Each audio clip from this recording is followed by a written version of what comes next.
केरल एक बार फिर खबरों में है और हर बार की तरह इस बार भी भारतीय प्रतीकों के प्रति वामपंथियों की नफरत इसका कारण है।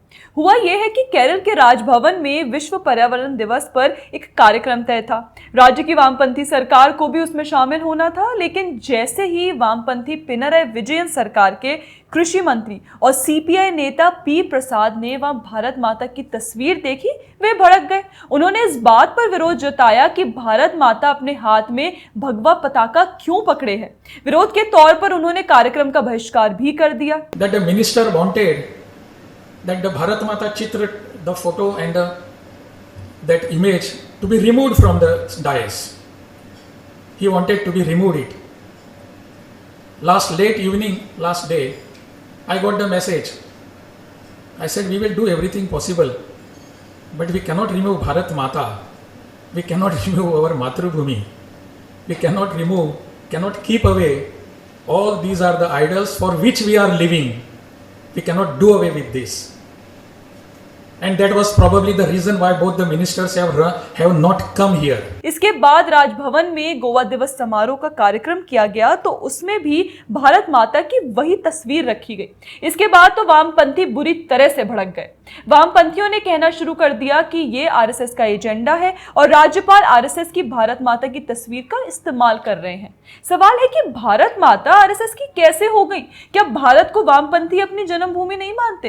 क्या भारत माता को वामपंथी अपना नहीं मानते? जहां तक सवाल भगवा ध्वज का है, तो सवाल है कि अगर भगवा नहीं तो फिर भारत माता कौन सा पताका अपने हाथ में पकड़ेंगी? भारत में भी अगर भगवा पताका नहीं पकड़ेंगी, फिर कहां पकड़ेंगी? ऐसा तो है नहीं कि भारत माता की इस तस्वीर को आरएसएस ने बनाया हो। 1882 में बंकिम चंद्र चट्टोपाध्याय ने अपने उपन्यास आनंद मठ में भारत माता की कल्पना की थी।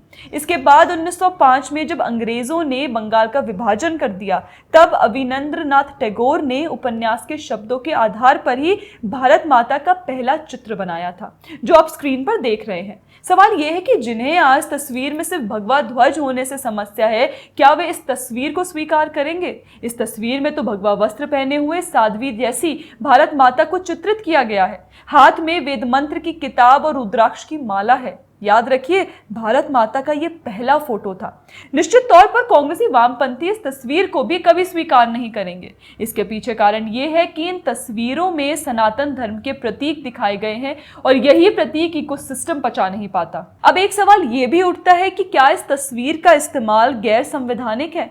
जवाब है बिल्कुल भी नहीं, क्योंकि संविधान में भारत माता की तस्वीर को लेकर कोई बात नहीं कही गई है। भगवा ध्वज के साथ वाली इस तस्वीर का इस्तेमाल कई कार्यक्रमों में पारंपरिक तौर पर होता रहा है, इसलिए उसी परंपरा के तहत केरल के राज्यपाल राजेंद्र विश्वनाथ आर्लेंकार ने उस फोटो का इस्तेमाल किया था। ऐसे में सवाल है कि इसमें इतना हंगामा करने की क्या आवश्यकता थी?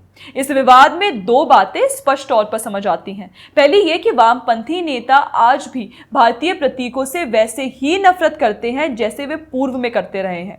दूसरी बात यह स्पष्ट है कि इस विवाद को सीपीआई समेत दूसरे वामपंथी दल मुस्लिम तुष्टीकरण के लिए बढ़ाते दिखाई दे रहे हैं। जी हां, इसके पीछे का असली कारण मुस्लिम तुष्टीकरण ही है। दरअसल वामपंथी दलों का गठबंधन एलडीएफ पिछले 10 साल से लगातार सरकार में है।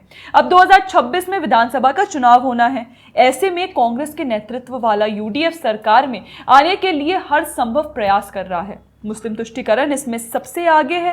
तुष्टीकरण के लिए कांग्रेस गठबंधन मुस्लिम लीग और कट्टरपंथियों को भी साथ लेने में हिचकता दिखाई नहीं दे रहा है। यही कारण है कि यूडीएफ के इस तुष्टीकरण को पीछे छोड़ने के लिए एलडीएफ और ज्यादा तुष्टीकरण करता दिखाई दे रहा है। याद रखिए, ऐसा पहली बार नहीं हुआ है जब भारत माता को लेकर वामपंथियों ने अपनी घृणा का प्रदर्शन किया हो। इससे पहले भी कांग्रेसी वामपंथी इकोसिस्टम और वामपंथी भारत माता की जय को लेकर हंगामा काट चुके हैं। ये वामपंथी इस बात पर विरोध करते रहे हैं कि हम भारत माता की जय नहीं बोलेंगे। 2016 में असदुद्दीन ओवैसी ने कहा था कि अगर कोई उनके गले पर चाकू रख दे, फिर भी वे भारत माता की जय नहीं बोलेंगे। ऐसे में सवाल उठता है कि वामपंथियों को आखिरकार भारत में रहते हुए भारत माता की तस्वीर से और भारत माता की जय बोलने में इतनी समस्या क्यों आती है? आपका इस पर क्या कहना है? कमेंट सेक्शन में हमें जरूर बताएं। और अगर आपको हमारा कंटेंट पसंद आता है तो हमारे चैनल को सब्सक्राइब भी कर ले। जय हिंद।